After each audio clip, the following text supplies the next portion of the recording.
With the Game Awards right around the corner as of recording this, I wanted to take the time to look back at the year and think about what are the possible 6 potential nominees for Game of the Year, because we've had an absolutely stacked year for video games. And I also wanted to take a crack at what I think will win Game of the Year and my reason why. Let's take it back to February 4th to be specific. We have Kingdom Come Deliverance 2. This is a very solid representative for open world games this year, and while I am personally not the biggest fan of open world games, from what I have seen I can tell that this is a very good game. It's got a pretty decent main story, the side quests are actually not terrible. Looking at you, Ubisoft, none of your games are in my lovely top 6 list. The visuals are very, very stunning as well, and the atmosphere of the game really makes you feel like Batman. Oh sorry, wrong game.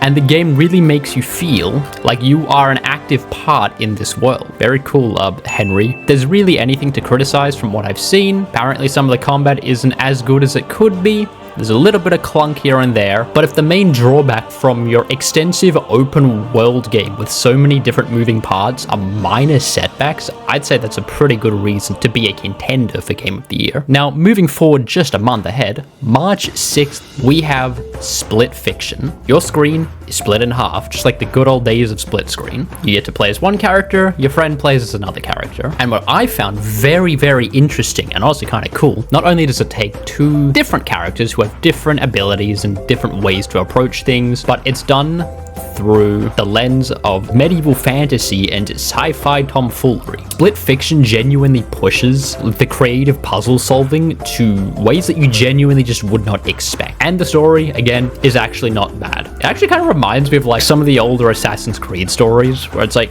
you get put in the Animus machine and oh no, the company's evil, but this time it's actually like not cringe. The CEO is like cartoonishly evil, but like it's kind of funny. It's a game that genuinely makes me interested in puzzles, and I do not like puzzles, so that's why I think for its genre of puzzle co-op, and that's why I'm predicting it as a nominee. And again, just another month later, the bangers just keep going. Clair Obscur Expedition 33 released April 24th. Absolute banger of a video game. Where do I even begin with this? On the surface, this is a turn-based strategy RPG where each character has different enough abilities and movesets, and it doesn't feel samey, which is very good. The characters have so much depth. The world is absolutely gorgeous, and the music just speaks for itself. Jesus Christ. The enemies are unique. The plot is, I love the plot.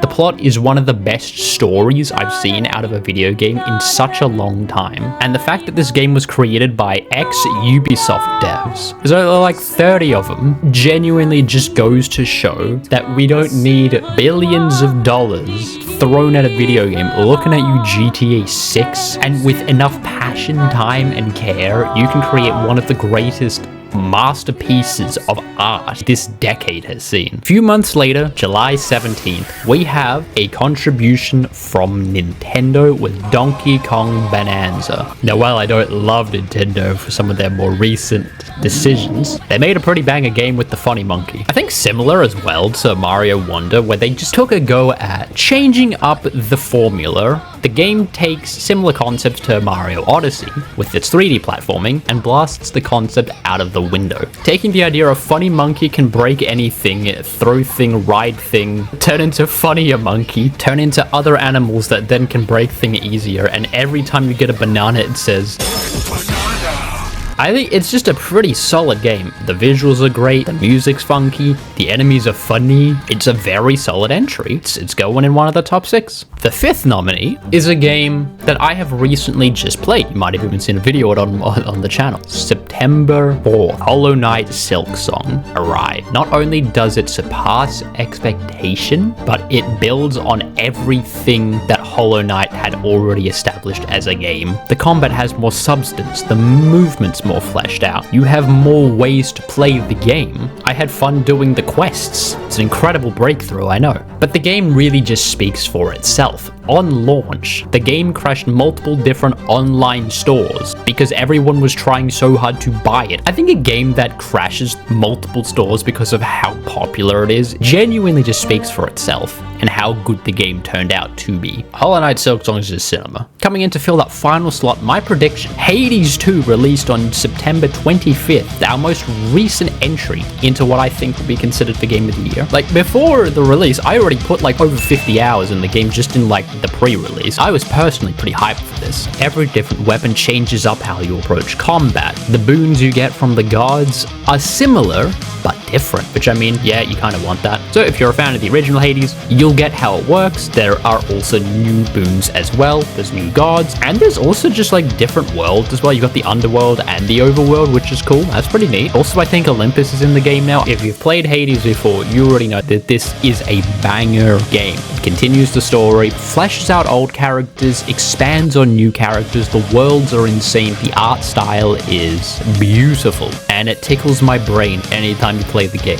It's real good. It's a great time. Now, before I give my final thoughts on what I think will actually win Game of the Year, I'm gonna get an honorable mention with Blueprints. Blueprints is a roguelite, so already I'm intrigued. Love me a good roguelite. And it's very simple. You're just a kid, you get to draft rooms in a mansion, and you have to find the mystery of the mansion by getting to the end without running out of rooms. But what really kind of set this game apart, on top of having a pretty interesting like gameplay mechanic, the mystery was very captivating. I genuinely wanted to know what was going on, and the little bits of lore and tidbits you get from like reading the newspaper articles, journals, looking into puzzles really helped flesh the game out. And I think that if we didn't have such a stacked cast of games this year, I think Blueprints genuinely would have been a game nominee for Game of the Year. Of course, there can only be one winner. My prediction, probably not super surprising. However, I think that regardless of what ends up winning, it will be an incredibly close Game of the Year. But my personal vote for Game of the Year is going to be for Expedition 33. I have personally played more of Hollow Knight Silksong. I have speedrun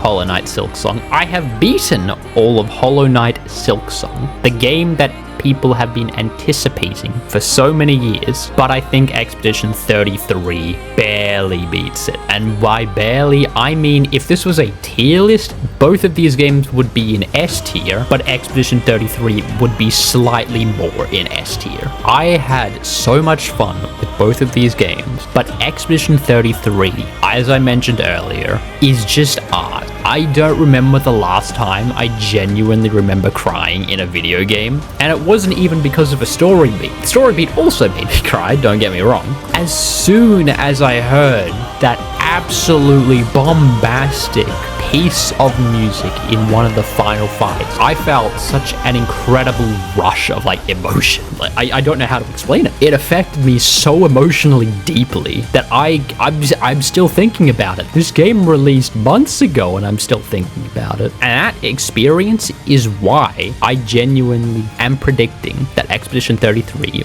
will be 2025's Game of the Year. So hey, what a loaded year for video games, huh? Write down in the comments what you think it could win Game of the Year, and if you have any other picks for the potential nominees that you'd have instead. We've had a very good year for video games, and I'm sure I've missed a handful here and there. Like and subscribe if you enjoyed the video. Check out a previous video, it really helps support the channel, and I will see everyone else for the next video.